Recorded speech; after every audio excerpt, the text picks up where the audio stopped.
A new season of Crypto Crooks is coming. Here's a sneak peek. Hundreds of thousands of victims worldwide. Life savings obliterated. And soon, crypto's favorite bad boy on the run from international law enforcement. CoinDesk presents Crypto Crooks Season 2, Lunacy, the rise and fall of Do Kwon.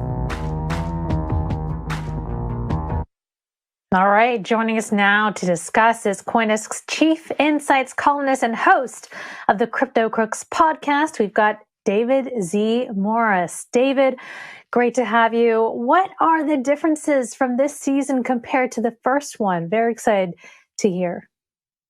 Hi, Christine. Great to be here.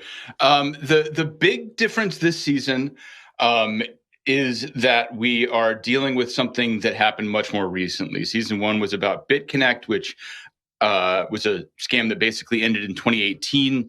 So there are still a few unresolved threads there that we're going to continue pursuing, but a lot of the story is over. Pardon me.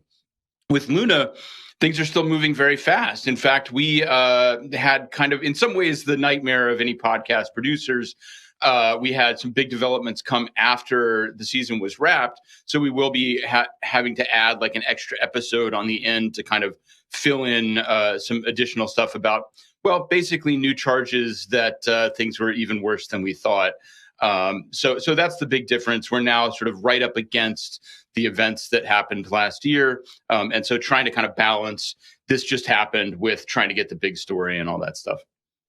Yeah, this is super timely. You mentioned it's an ongoing story. This release comes as we see the SEC is charging Terraform Labs and CEO Do Kwon with defrauding investors in crypto schemes. I don't know where in the world Do Kwon is. Maybe, he's come onto our show saying, obviously he was in Asia because he's Asian, but who knows? Last I heard is Europe. It's an ongoing story.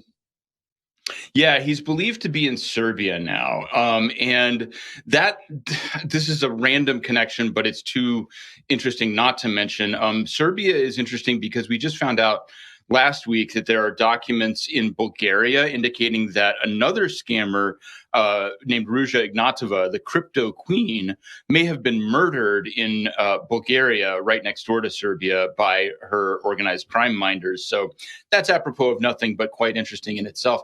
I think that it's fascinating that Do Kwon went on the run immediately as soon as charges were filed in South Korea. And he represented himself as, this is an experiment. This even after it went bad, he was like, this is an experiment. There was always risk. My intentions were good, et cetera, et cetera. And the most recent SEC charging documents show that was never the case. They were lying at scale the entire time about basic things, including we just saw a picture of Daniel Shin, founder of Chai, which actually never used Luna despite Do Kwon's repeated claims. So the extent and depth of the fraud and the scale of the theft, which we now know Do Kwon has cashed out about $100 million through a Swiss bank worth of the Bitcoin that was supposed to be a backstop. So this guy is just scum as far as I think any of us should be concerned. And a con artist from the very beginning. He tricked a lot of very dumb venture capitalists who should have had a lot closer eye on the ball. That's really the focus of the season.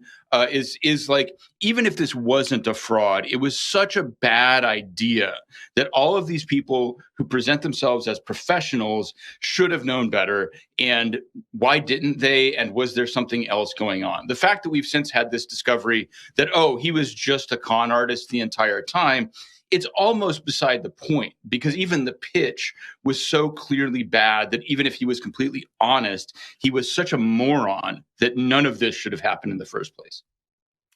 David, I love that you just don't hold back. But I mean, during the time of his unprecedented rise, he was the golden boy of crypto, and people loved him. I mean, his charisma, they felt he was intelligent. I wonder if, during the process of doing this, you discovered any new details about Do Kwon you could preview for us?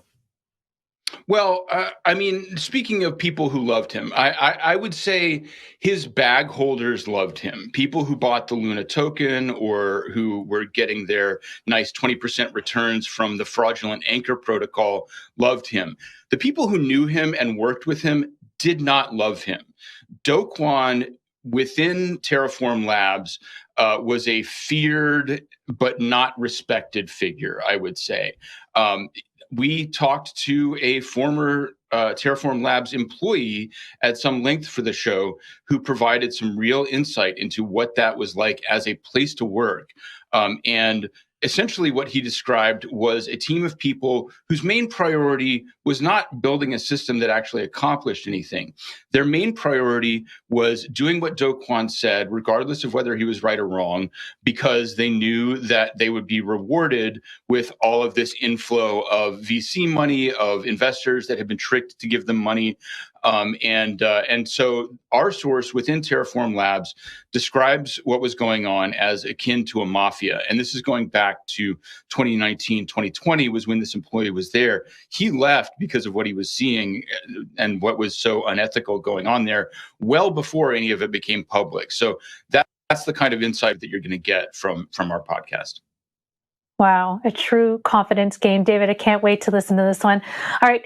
That was CoinDesk's Chief Insights Columnist and host of the Crypto Crooks podcast, David Z. Morris. Crypto Crooks Season 2, Lunacy, The Rise and Fall of Do Kwon, launches Tuesday, February 28th at 5 a.m. Eastern.